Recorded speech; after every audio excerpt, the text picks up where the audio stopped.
Hello mga kasari, mga kamamshi. Welcome back po sa aking YouTube channel. Ito po yung Mamshi Tin, ang Mamshi Tindera ng mga Kapampangan. For today's update, ay isi-share ko sa inyo yung mga paninda na maaari ka magkaroon ng dobling kita at maraming customer.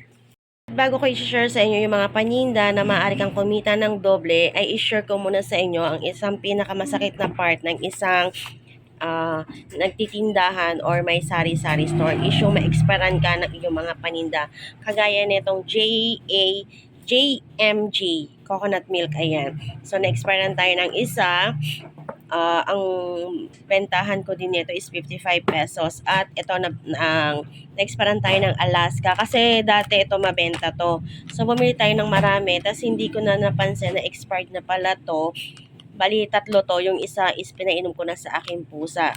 So, tatlo yan. Bali, nalugi na tayo ng 55 times 4.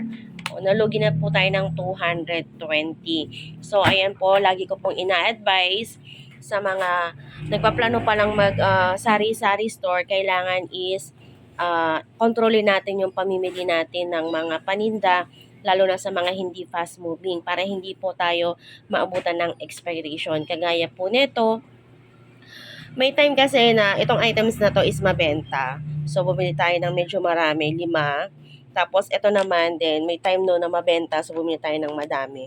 Tapos, yung suki natin is umalis na. So, natulog tong items na to hanggang sa na-expire na. Na-overlook ko siya, hindi ko sila napansin kasi sa sobrang dami na ng items at busy, ayan.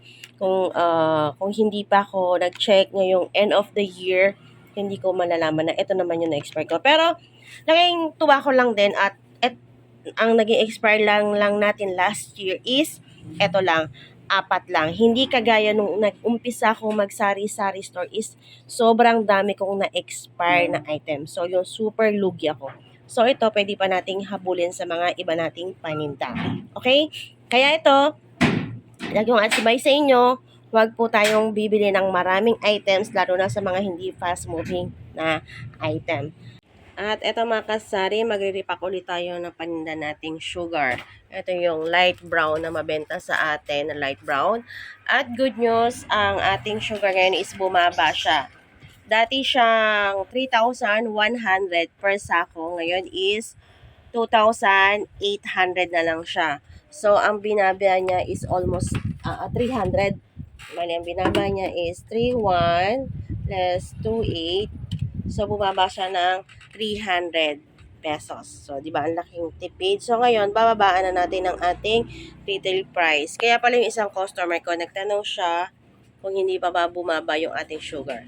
So, ngayon, after nating i-repack, titignan natin kung ilan yung ating nagawa at ibababaan natin ang presyo. Umpisa na natin mga kamamshi, mga kasari, ang ating pagkikilo ng ating brown sugar na 50 kilos.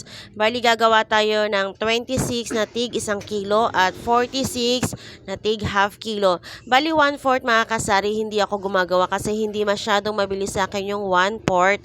Although may naghahanap, siguro mga next time, magre-repack na ako ng tig half kilo. Pero ngayon is tag half kilo muna at 1 kilo kasi yun ang pinaka fast moving sa aming tindahan. Ang pagre-repacking ng mga paninda ang isa sa mga teknik ko para dumami ang aking kita or tubo. Kung makikita nyo sa aking mga video, kung lagi ka naka-follow sa aking video, ako ay nagre-repack ng mantika, harina, asukal, at cornstarch. Yan yung mga nire-repack ko mga items na malaki ang tubo. Ang magiging bentahan ko ngayon sa aking sugar brown is 68 pesos isa 1 kilo and 35 pesos sa kalahating kilo. Ang dating bentahan ko sa brown sugar is 80 pesos at ang kalahati is 42 pesos. Kung mapapansin nyo is napakalaki ng ating binaba ngayon sa sugar dahil nagbaba ang sugar na dating 3,100 ngayon is nabili lang nating 2,800. So nagbaba siya ng 300 pesos. Kaya laking tuwa ng ating mga customer dahil napakalaki ng binaba ng asukal sa pagpasok ng taon ng 2024. At ang magiging kita natin sa isang sako ng asukal is 578. So, di ba, ang laki din ng ating magiging tubo. At ito nga pala ang aking ginamit na mga plastic sa pagre-repack ng aking mga asukal. 5x12 para sa kalahating kilo, 6x14 para sa isang kilo. Purity po ang tatak niyan. At ayan na po ang ating finished product ng ating repacking na sugar. Makikita nyo po nakaibabaw ang half kilo kasi yan po ang pinaka fast moving. Ang mga 1 kilo is nakalagay po sa ilalim. So nakalagay po sila sa isang container para madali pong makuha. Ngayon naman is mag-order na tayo ng ating mga alak, 3 Pilsen, 2 San Miguel at 2 Red Horse lang. So, bali nung New Year, yung stock natin nung New Year at Pasko, hindi naging mabenta yung ating alak. So, ngayon lang, second week ng January, naging mabenta yung ating alak. So, ayan, mag-refill na tayo. Lalo na yung Pilsen ko, nag-move siya. So, 3 case yung orderin natin. San Miguel 2. Si Red Horse, meron pa tayong 3 case. So, 3 case doon, kaya 2 lang yung ating orderin. Ayan, ang total na binayaran natin sa ating nirestocking na alak is 5,392. So, ayan, 5,392 na yung ganyang dami lang ng alak. So, medyo malaki din na ang ating puhunan pagdating sa mga alak at sigarilyo. Bali, magpa-price update tayo sa mga alak. Wala pa rin nagtaas. Si Red Horse is nasa 563 pa rin per case. San Miguel 945. Pilsen 792. Si Pineapple ay si San Miguel Apple naman is 773. So, ganoon na pa rin ang bentahan ko. 40 pesos kay Pilsen. San Miguel, pag malamig, 48. Red Horse is gagawin ko na siyang 60 pesos. Dati ko siyang 55 pesos. So, medyo hirap ako magsalita guys kasi malat ako at nangangati yung lalamunan ko. Pasensya na kayo sa boses ko. Eto mga kasari, mga kamamshi, nag-restocking tayo ng ating mga paninda at namili tayo kay Incheck. Eto, nag-restocking tayo ng butiki. Ito yung mabentang pang-spray sa mga langgam, ipis, ayan. Yung mga insekto. Ito yung mabenta nga sa amin ngayon, butiki. Ang puhunan nito isang box, guys, is 1,800. Tapos, ang bentahan ko niyan, bawat isa is 100. So, ang laman niyan is 24 bottle. So, 24 bottle times 100, 240 at 2,400 less 1,800. So, meron kang kitang 600 sa isang box. Tapos, isi-share ko rin sa inyo kung ito pa yung mga kasama niya natin pinamili. Merong battery, Gillette yan. Isa-isahin ko yan sa inyo, guys. Ayan, bali mga kasali, mga kamamshi. Isa-isahin ko sa inyo yung mga pinamili natin kay Incheck. Ayan, ito yung mga paninda na malaki ang tubo. Kagaya nito, ang puhunan ni Durco na pang-ahit is 160. So, pwede mo siyang ibenta ng tig 15 pesos. Sa 24 pieces, meron ka ng kitang 200 pesos. At dito naman kay Gillette, ang puhunan nito is 85 pesos. So, ang bentahan ko nito is 15 pesos din. So, meron kang kitang 275. Tapos, ito naman si Gel. Ang puhunan nito, isang balot is 18 pesos. So, pwede natin siyang ibentang 3 pesos isa. So, 3 pesos times 12 less 80. So, may kita kang 18 pesos. Bali, doble ang kita mo nito kay Gel. Dalawa na yung binili ko kasi lagi may naghahanap nito. Tapos, ito naman si battery. Yan. Bumili na tayo ng AAA.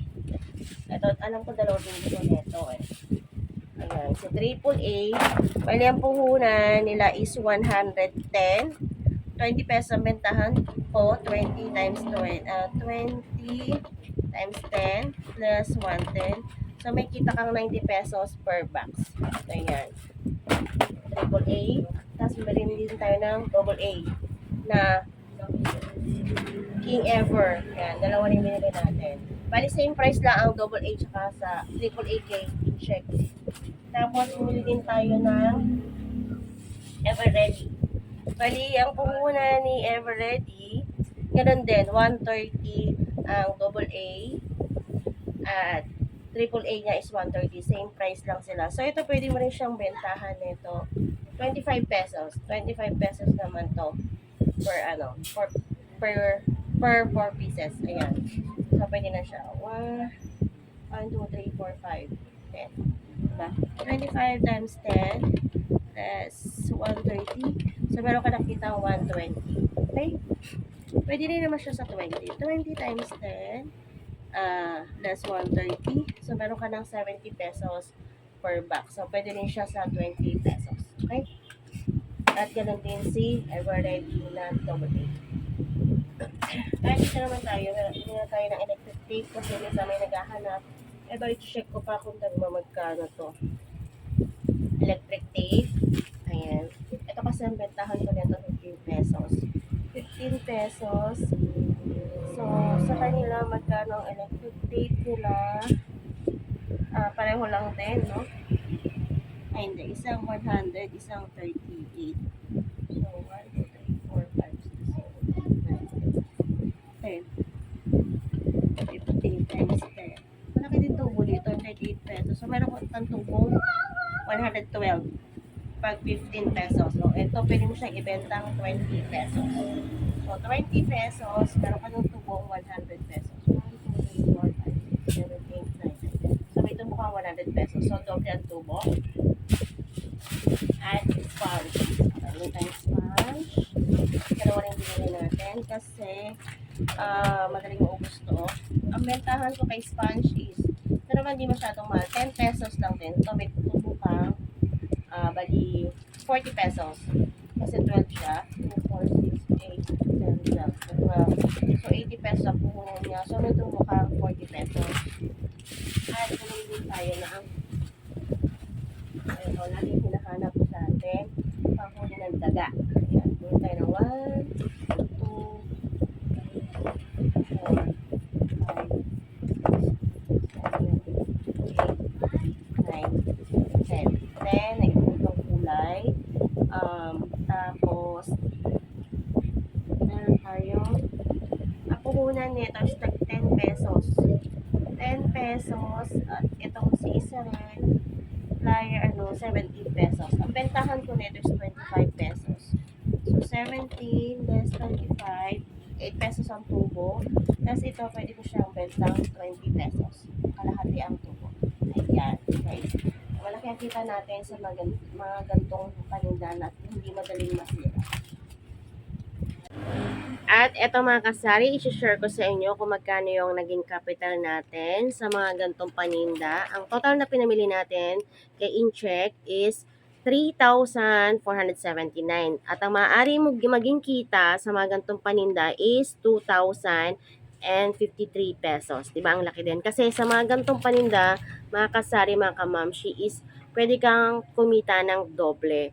Kahit hindi siya ganun kabilis maubos, pero hindi naman siya nasisira. Kaya okay lang na mag-stock ka, kagaya na tong battery, ito mabenta sa amin to kasi merong mga naghahanap naman dito ng hindi ganun kamahal na battery. Tapos ito naman, maraming dito mababait. So may mga bumibili sa amin ng pandikit ng daga at sponge. Ayan. So tapos minsan may naghahanap ng electric tape, kaya bumili na ako electric tape. At kay Gillette, ayan. So bumili tayo ng dalawang klase. So para may choices si customer. At ito nga, si butike. Isang box yan. So, ayan guys. Not bad yung ating kita sa mga ganitong klaseng paninda. So, pwede tayong magdagdag or pwede nating itong idagdag sa ating sari-sari store or poultry supply na tindahan. Ayan guys. So, I hope guys is nakapagbigay na naman ako sa inyo ng idea kung ano ba yung pwede nyong itinda sa inyong mga tindahan. And that's all for today's video mga kasari. Maraming salamat sa inyong panonood. Maraming salamat sa aking YTA family, sa aking ka-Team Nesnoy. Thank you so much sa inyong suporta sa aking channel. Thank you so much sa inyong lahat. And sa mga aking subscribers, sa aking mga organic subscriber, thank you sa inyong lahat sa pagsuporta sa aking channel. I hope wag po kayo magsawang manood sa aking mga ina-upload na video. Thank you so much po. See you po in my next vlog. Bye-bye.